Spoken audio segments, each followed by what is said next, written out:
I'm back. This is Matt, and I'm going to show you the rest of my gear that's in the back of my hiking and bug out rig here. Start from the top, work my way down again. My first top pouch here, I've got a space blanket folded up nice and tight. Some hockey grip tape can come in handy for putting gear together. A couple of green military type issue wool glove inserts. I cut the fingertips out for dexterity purposes, but they'll still do the job to keep your hands a little bit warmer if it gets a little chilly out. I'm in Southern California. It doesn't really get all that cold most of the time. If I feel like it's going to be getting colder, I do have some heavier mittens that I like to take with me. But this is sort of my spring summer kind of kit, which it's November, but we're still having pretty warm weather. So these are cool. Another LED glow stick. This will last a lot longer than a regular glow stick. It's also got a flashlight built in. This will also flash green. Can come in handy. Again, it's got a whistle built into it too, so multi-purpose. I love gear that can be used for more than one thing. And this is one of the coolest things I've found so far. You can get, seems like you can get these just about any grocery store, hardware store, survival shop, you know, military surplus, places like that, sporting goods shops. They're everywhere, so I'm pretty happy with them. Pretty good little flashlight. I don't know if you can see in this daylight that it's glowing green. At night, this thing is a nice green light stick, and there it flashes. A couple different smaller fixed blade knives for cleaning fish and whatever else you might want to do.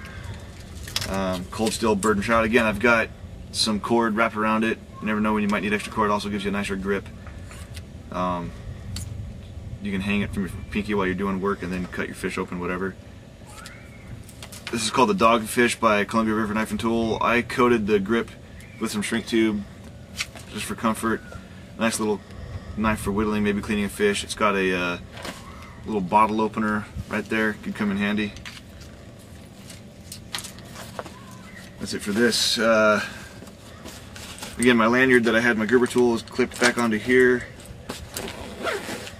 I've got a couple of these plastic D-rings for hooking on any other gear that I might find that I want. Good. What kind of rings? Plastic D-rings.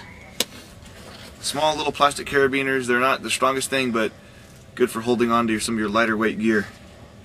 And that'd be a D-ring, right? That's a D-ring, chappie. Alright, more electrical tape. Comes in handy. Another space blanket. It's a silver side and an orange side, so orange can be used for signaling for a rescue, waiting for a helicopter, whatever. Again, the more things you think of is the more things you can use it for. Sewing kit, got a little bit of everything in here. Actually, I put my needles in a small film canister because otherwise they kept kind of finding their way out of here. But little sewing kit for repairing gear, clothing, whatever. Some medical tape. I got some water purification tablets, and then the like iodine tablets, and then the other bottle is the stuff that neutralizes the taste of that. Some chlorine bleach, also to purify water. Mix that into a large bucket of water. Then I've got some pretty cool. I found this at a bicycle shop in Newberry Park, California.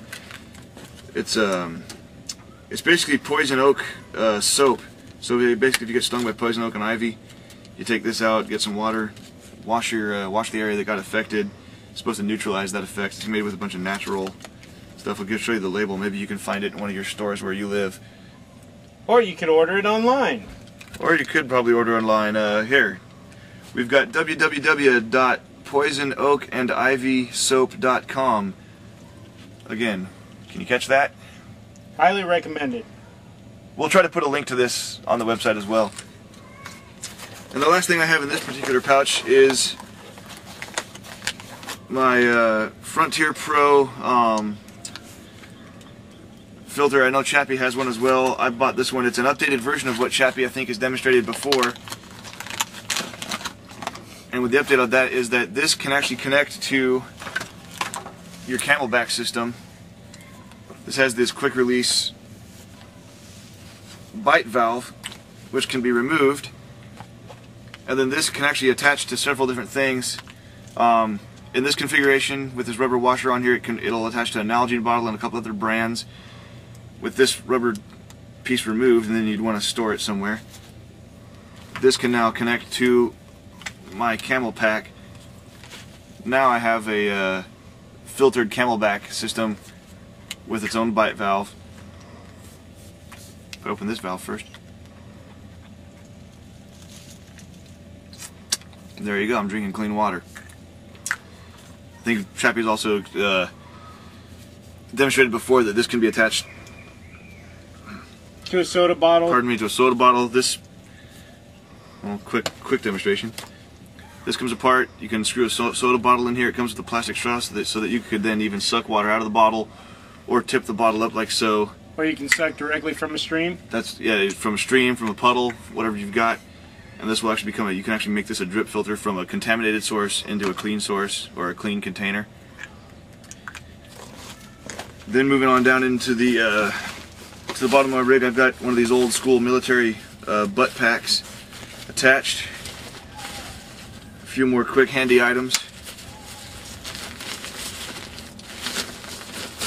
Got a good old boonie hat in case it gets too sunny and I don't already have a hat that I'm wearing, or if it rains. Boonie hat, keep the sun and the rain off your head. A little extra comfort there. Another military style canteen with a canteen cup and the stove. You can boil water, whatever you need to do in a bad situation. Show them how the stove works, Matt. Good idea, Chappie. I'll show you how the stove works. Try to do this quickly as we might be pressed for time. Canteen comes out of there. Stove comes out like that. You build your little fire under the stove. Open up your canteen properly first, or your cup. Lock that handle out. And then once you've got a fire going underneath your stove, you just rest the canteen cup on top of that. And in no time, you've got some good warm, boiling water. Make your tea, make your hot chocolate, coffee, whatever you got. I grabbed a neoprene face mask out of the surplus store a while back. Cold, windy conditions, this can really help you out a lot. You can play ninja. Scares the girls away too. Yeah, it's great. Great also to wear into a bank. Oh yeah, they love it when you wear those into a bank. You will just get people coming to meet you. We do not want any of you to wear that into a bank and then tell anyone that you saw it on one of our videos. So we do not promote, nor do we encourage wearing that into a bank at any time. It's called sarcastic humor, people. Okay, now moving right along. I've got a bag. This might be overkill. I don't always carry all these at once. But a bag of zip ties. Zip ties. I mean, I carry a good bundle of them. Usually at least this size at the very least. But zip ties are great. They're fast. They're not all that reusable unless you get the really a little bit more expensive ones. But zip ties, man, you can hold gear together. You can make a quick spear for fishing. I zip tied a lot of my gear together to keep it from falling apart. It's good as a backup to any Alice clips you might have.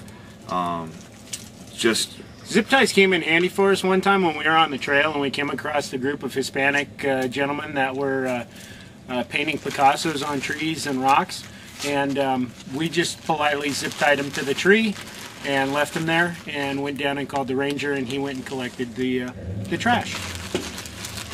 Those were bigger zip ties than what I got with me, but yes.